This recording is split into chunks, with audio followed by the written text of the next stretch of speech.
theories, I want proof. Tensions rise as state prosecutors in the defense finish their questioning of Detective Evan Obert. I asked you for the third time now. Your Honor, the question has been asked and answered. Sustained.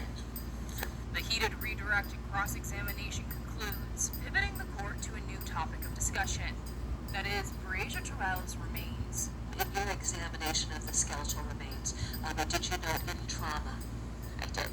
Forensic anthropologist or bone specialist Dr. Heather Garvin takes the stand, identifying 2 bullet impacts on Breasia's right shoulder, another in her lower jaw. He just said he was like a father to her. Former Clinton County Jail inmates Matt Dean and David Baker take the stand, sharing a comment Dinkins made while watching TV in February of 2021. The news story came on and broadcasted that they were continually looking for her, and he would state that they're never going to find her. Dinkins said to me they would never find her. But on March 22nd, 2021, 3 fishermen did find those remains at a pond near the Kunau implement. The first fisherman at the scene testifying he saw something very white out of the corner of his eye. Turns out it was her skull. What did you observe when you got to that location? Human remains. What did you do when you saw that skull? Picked it up. And why did you do that? It's just not something that you see every day. So I picked it up and kind of just sat where I was and looked around, and that's when they found the other remains. The 3 calling the non-emergency line, unknowingly discovering 10-year-old Breasia Terrell's remains. In Davenport, Nina Burns, WQAD News 8. Proceedings, one of the witnesses was a forensic anthropologist who testified the 10-year-old's and analyzed the 10-year-old's skeletal remains. TV6's Jenna Jackson joins us now with more on that testimony and the day's other developments in court. Jenna? Yeah, Sharon, today we heard testimony from the forensic anthropologist that analyzed Breasia Terrell's skeletal remains. Now, Dr. Heather Garvin responded to the remains site on the morning of March 23rd, 2021. That's the day after Breasia's remains were found by 3 fishermen. She then analyzed the bones to look for any evidence that would help the state medical examiner determine the cause of death. Through her analysis, she found evidence that Breasia was shot through the jaw and shoulder blade. You found evidence of a minimum of 3 gunshot wounds with 4 defects consistent with bullet impacts. Dr. Garvin also mentioned that she did not find evidence on the bones that there were sharp or blunt force injury, but said those injuries can't be completely ruled out because they are only dealing with those skeletal remains. Now, we also heard testimony from Matt Dean, who was an inmate at the Clinton County Jail and shared a pod with Henry Dinkins. He testified that during a news story about Breasia, Dinkins said this. The news story came on and broadcasted that they were continually looking for her, and he would state that they're never going to find her. And we also heard testimony from a current inmate, David Baker, who was there for the same conversation. He also says Dinkins said they're never going to find her.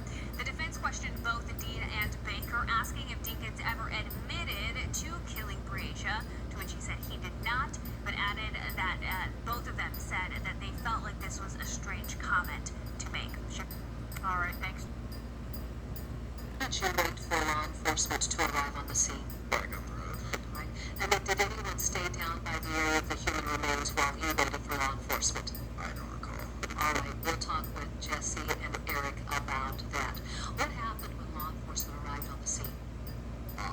He asked who called. I said it was me. He had asked me to show him where, so I showed him where. And then he had us move our cars up the road to the, like, Kunau has it. They have a back gate, I guess, kind of. So he had us move our cars. And said basically there's going to be a bunch of cops showing up eventually. So we sat around and waited for a few hours. Right. Now, after law enforcement started to show up, were you directed to locations to be interviewed? Yes. Explain. We went to the Clinton County satellite office in DeWitt. What happened when you arrived at the satellite office? I'm not sure on a name, but a detective from Clinton had talked to us, and then one from Davenport. I also don't remember his name. Okay. Does the name of Detective Evan Obert sound familiar? Yes. Was he a tinier individual with a bald head? Yes. And then did you provide a complete statement described here today to Detective Obert. Yes. Brendan, were you aware of the investigation that the Davenport Police Department had been involved in relative to a little girl by the name of Reisha Terrell who was reported missing back in July of 2020? I've heard the names, but I hadn't really paid too much attention to it. Although I did see a Facebook thing when I was waiting to be interviewed there at the Clinton County site that made me believe that's who we found. Certainly. Let's talk about what you noted in the area of the human remains. When you noted the skull there on the ground, is there anything else that you noted that would have given an indication of the race of the race of the individual associated with those skeletal remains? Jet blackish hair. Okay. And so, with that being said, when you saw the Facebook posts with the skeletal remains, the hairstyle and the fashion of dreadlocks, The clothing. and the clothing, Yeah. was there clothing attached to the body or right there with the skeletal remains, if you can recall? I think they were close. I didn't really. I was just like 3 foot, but got enough to glance, and then that was about it. All right.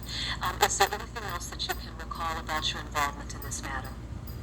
Well, Okay. I have no further questions.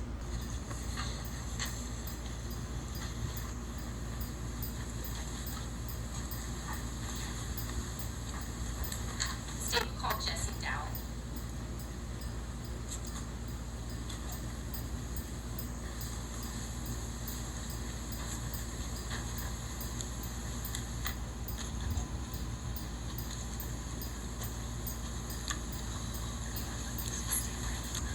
please raise your right hand. Do you swear to tell the truth, the whole truth, nothing but the truth? I do. Please have a seat.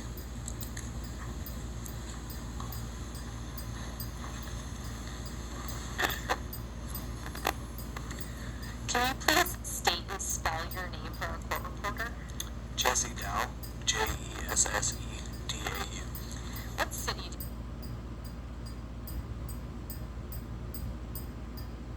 where you started to fish? So, after you heard Brandon say something that there's a body, did you then go back up to where that tire was? I did. You can go ahead and take a seat again. What did you observe when you got to that location? Human remains. The first thing that I saw was a skull. And where was Eric at the time that you walked back up to this area? Eric was standing right next to Brandon. So, what happened at that point? Brandon called 911, and we walked back up to our vehicles. Now, while the three of you were standing there, did anybody make contact with the remains? I believe Eric did. Do you recall what he did? I'm pretty sure he just moved the skull. Do you know why he did that? I would assume it's because he didn't think it was real.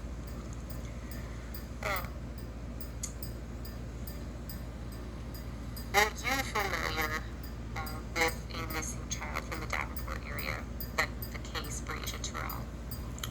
I was. It didn't occur to me until we were headed back to the police station. So even as you were standing there and looking at the remains, you weren't making any sort of association with this particular case at that time? No. Now, you mentioned that, I believe, Brandon called the police. Yes. What did the three of you do while you were waiting for the police to arrive? We went up and sat on the tailgate of my truck. And so you would have left that area and went back to the side of the road. Did you observe anybody else in that area at that time? No. Did anyone else touch the remains besides that one? Did you observe anything else that appeared?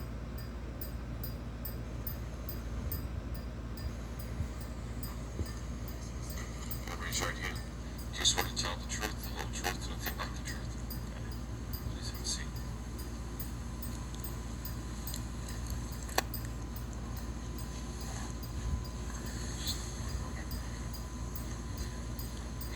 Can you please state and spell your name for our court reporter? Eric Johnson, ERICJOHNSON. And what city do you live in? Grand Mound, Iowa. And are you familiar with Brendan Rocky and Jesse Dow? Yes. How do you know them? Jesse's my cousin and Brendan's his friend. Now, back on March 22nd, 2021, do you recall what you were doing that day? We had grilled at my house and then we decided to go fishing afterwards. When you say we, who do you mean? Me, Jesse, and then Brendan had messaged him to go fishing. Do you recall approximately what time that would have been? Around 5:30.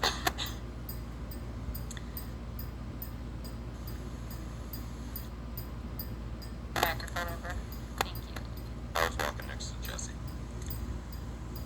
And so you and Jesse had already walked past that area, Correct. and the area you pointed to where Brendan was,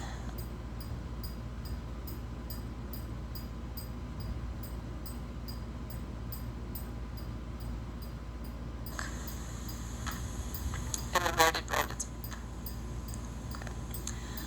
Go ahead and take a seat again.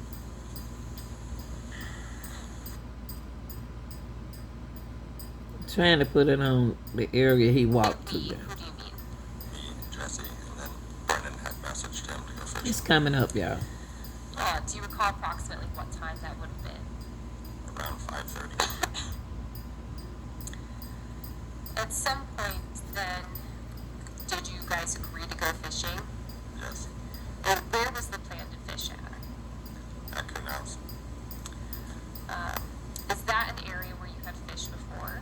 Yes, we fished there since high school.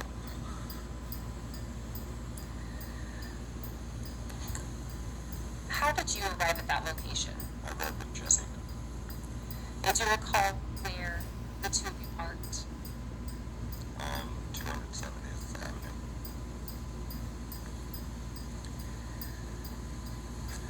Do you recall who was the first to arrive? Brendan. And so would he have already been there at the time of your arrival? Correct. Do you recall where he parked? On 270th. Right next to you here is State's Exhibit 42. Does this appear to be a map of that pond near CUDA implement? Yes. There was a pointer up there somewhere. Are you able to point to the area? And if you need to step out here, you can. Where your vehicle would have parked and then where Brandon's. Okay, first, where did your vehicle park? And then where did Brandon's park? Okay. Go ahead and take a seat again.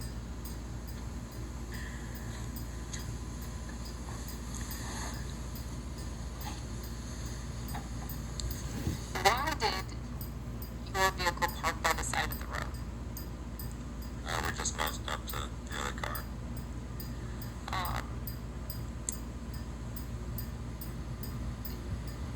Is there a reason you wouldn't have parked next to the pond? There's a big hill. Have you ever tried driving down to be closer to the pond? I have not. Why not? Because it's a pretty steep hill. What would your concern be? Possibly getting stuck. Once the three of you got out of your vehicles, what did you do next? Went down to go fishing. And as you were walking towards the pond, what happened? Brendan made the discovery. And what happened at that point? Well, we kind of blew it off because it wasn't something that you hear every day. And, so we didn't know if it was real or not. So then when he had said it the second time, that's when we, might want to go look at it. Do you recall what he said? He says, is that a real skull? Or something like that. Now, I'm going to have you come back to the map here Do you recall where Brendan was when he said, "Is that a real skull?"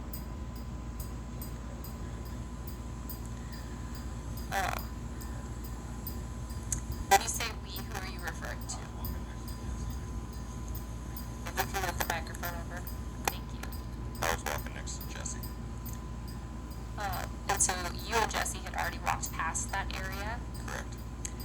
and the area you pointed to where Brendan was, is that near kind of where there's a tire that appears to be on the ground? I believe so. So at that point that you heard Brendan say, "Is that a real skull?" what did you do? Well, me and Jesse were talking about his new lure, so we were in conversation the first time he had actually said it, so. So the first time he said it, I would say you kind of ignored him. Yeah. Then he said something again. Yeah. Do you recall what he said the second time? I want to say he said it, is this a sick joke or something? I don't remember exactly. What did you do at that point? Approached the skull. What did you observe when you got to that area? Human skull.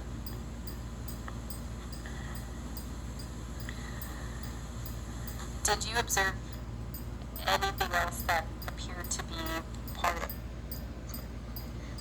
skeletal remains? At that point, no. What did you do when you saw that skull? Picked it up. And why did you do that? It's just not something that you see every day. So I picked it up and kind of just sat where I was and looked around, and that's when we found the other remains. At that point, were you concerned that it may be fake? The initial finding, yes. Once you picked up that skull, what did you determine? That it was real. He picked the skull up. After you picked up the skull and you made that determination that it was real, what did you do? I called my brother, that's a cop. He's a federal officer in Illinois, and his wife was a twin cop. To your knowledge, did anyone else call the police? Brendan was on the phone with the police, and I called my brother.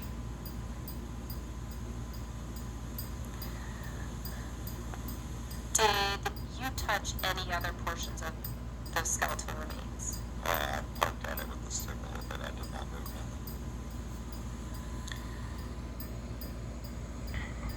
Did either Jesse or Brendan touch anything?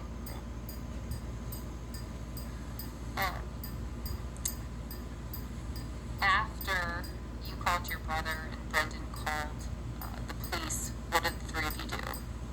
Waited for the officers to arrive. And where did you do that? We waited at the cars. Mr. Johnson, were you familiar with a missing child at that point named Breasia Terrell? Briefly, I had heard about it, but